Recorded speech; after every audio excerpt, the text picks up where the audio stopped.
Assalamualaikum warahmatullahi wabarakatuh.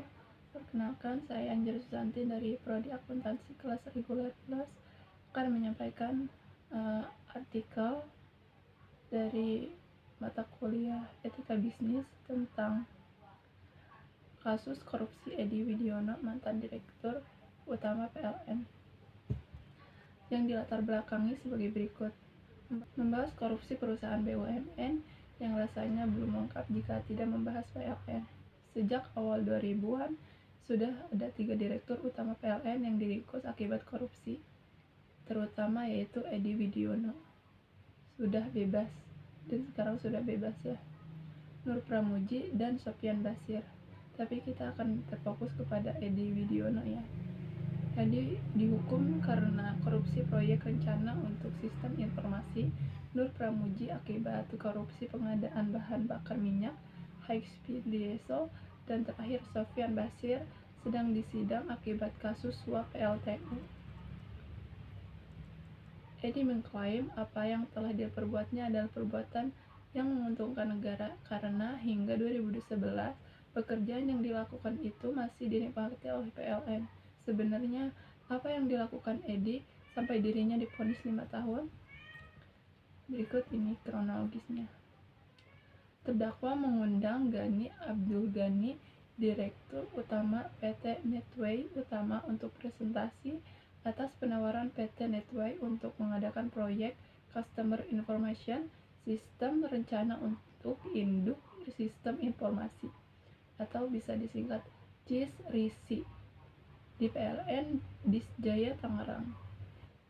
Setelah presentasi tersebut, terdakwa mengatakan ini adalah peluang PT PLN dengan risiko kegagalan ditanggung oleh PT Netway Utama dan juga dapat menguntungkan dua belah pihak dengan sistem joint venture.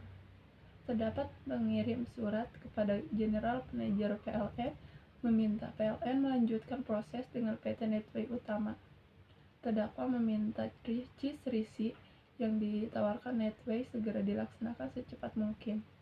Pada Mei 2001, dalam rapat dengan jajaran PLN Pusat untuk membahas rollout CIS-RISI dengan PT Netway Utama, Direktur menyarankan supaya melalui tender, tapi terdakwa tetap mempertahankan PT Netway sebagai pelaksana dan kemudian General Manager PLN Disjaya Tangerang Margo Santoso melanjutkan proses negosiasi. Kemudian pada 22 Mei 2001, Margo mengirimkan surat kepada kantor hukum Reksa Paramita yang melampirkan dokumen proposal dengan PT Netway Utama dengan permintaan dilakukan dengan kajian hukum yang berlaku. Dan 29 Mei 2001, Reksa Paramita menerbitkan memorandum yang menyatakan CIS-RISI dapat dilakukan setelah rapat umum pemegang saham. Kemudian pada tanggal 10 Agustus 2001, terdakwa menemui Sofyan Dalil untuk meminta persetujuan roll-off CIS-RISI yang menunjuk PT Netway Utama hanya Dewan Komisaris meminta supaya diajukan dalam bentuk tertulis. Terhadap surat terdakwa tersebut, Dewan Komisaris mengirim surat tanggal 22 Agustus 2001 yang berisi bahwa kajian hukum belum komprehensif sehingga perlu dilengkapi dengan aspek harga yang masih tinggi dan waktu pengerjaan.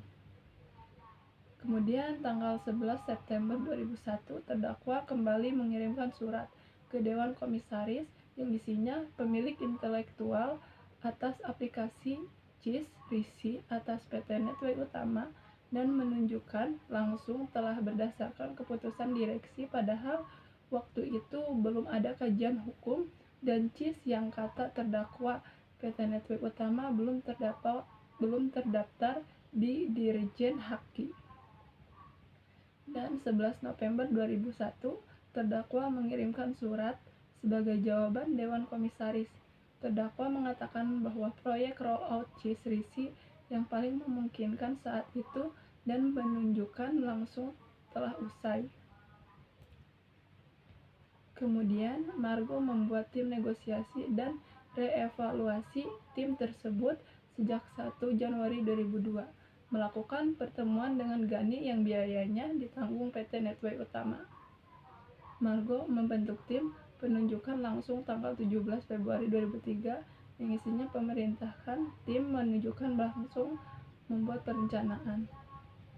Pada 9 Oktober 2003, terdakwa menerbitkan SK PLN menganggap saksi Fahmi Mohtar menggantikan saksi Margo Santoso dan memerintahkan Margo yang isinya seolah-olah menerangkan proses kajian PT Netway Utama dan penunjukan langsung sudah sesuai ketentuan.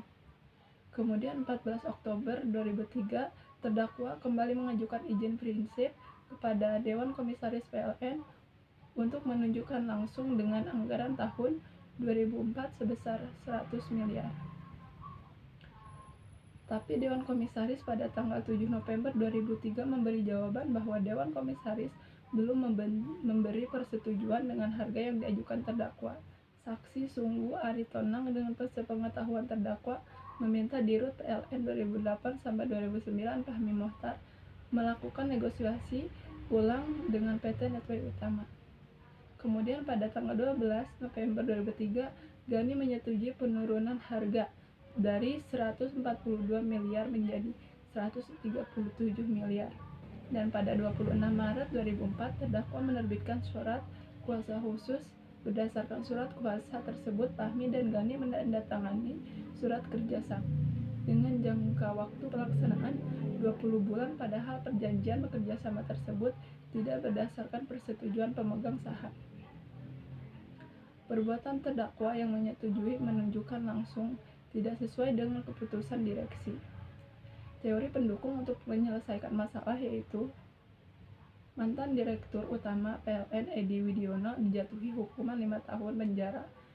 Vonis itu dibacakan Ketua Majelis Hakim Pengadilan Tindak Pidana Korupsi Jakarta Rabu 21 Desember 2011. Menyatakan saudara Edi Widiono secara sah dan meyakinkan bersalah dengan vonis 5 tahun penjara. Kata Ketua Majelis Hakim Djokorda Raesuwamba, selain itu Edi juga didenda sebesar 500 juta rupiah atau subsidiar hukuman penjara 6 bulan. Ia juga diminta membayarkan uang pengganti 2 miliar atau penjara 2 tahun bila tak dibayarkan dalam 1 bulan. Hakim menyatakan Edi bersalah dalam kasus korupsi proyek outsourcing Customer Information System Rencana Induk Sistem Informasi atau biasa disingkat dengan CISRISI di PLN Distribusi Jakarta Raya Tangerang tahun 2004 sampai 2007. Kasus ini terjadi saat Edi menjabat sebagai Direktur Utama PLN periode 2001 sampai 2008. Menurut Jaksa Penuntut Umum Muhmudin, Edi melakukan korupsi tersebut karena memerintahkan penunjukan langsung pada PT Netway Utama sebagai kontraktor proyek. Edi didakwa memperkaya diri sendiri dan orang lain sehingga merugikan keuangan negara setidaknya sebesar 46,1 miliar. Penyelesaian masalahnya yaitu penuntasan kasus korupsi di PLN yang melibatkan Dirut PLN Edi Widiono belum jelas. Pihak kepolisian dan kejaksaan saling lempar berkas perkaranya.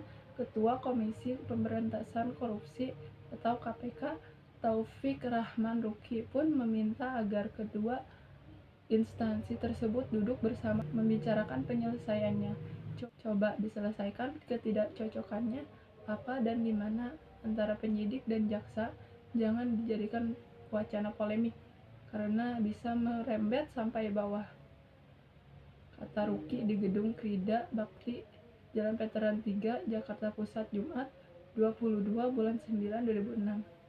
Menurut Ruki, pihak Kejaksaan Agung dan Mabes Polri belum memiliki kesepahaman yang sama dalam penyelesaian korupsi di PLN tersebut.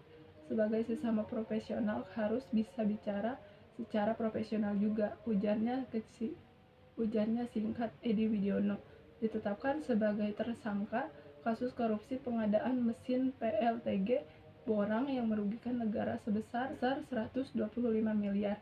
Edi ditahan sejak 3 Mei 2006 dan dibebaskan pada 30 Agustus 2006. Penyidik Mabes Polri berpendapat Edi terbukti melakukan korupsi sekitar 300 miliar. Namun, pihak kejaksaan menilai bukti-bukti yang disodorkan penyidik belum kuat dan meminta agar saksi dari luar negeri juga dibak. Kesimpulannya, hubungan antara korupsi dengan etika bisnis dan profesi.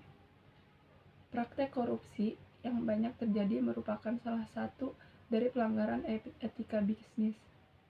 Praktek korupsi yang banyak terjadi merupakan salah satu dari pelanggaran etika bisnis dan profesi. Etika bisnis dan profesi menyangkut moral, kontak sosial, hak-hak dan kewajiban, prinsip dan aturan.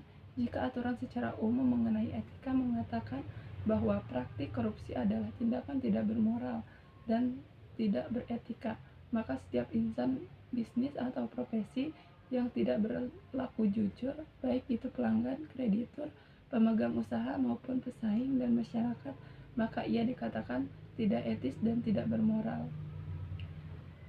Mungkin hanya itu saja yang bisa saya sampaikan. Terima kasih. Wassalamualaikum warahmatullahi wabarakatuh.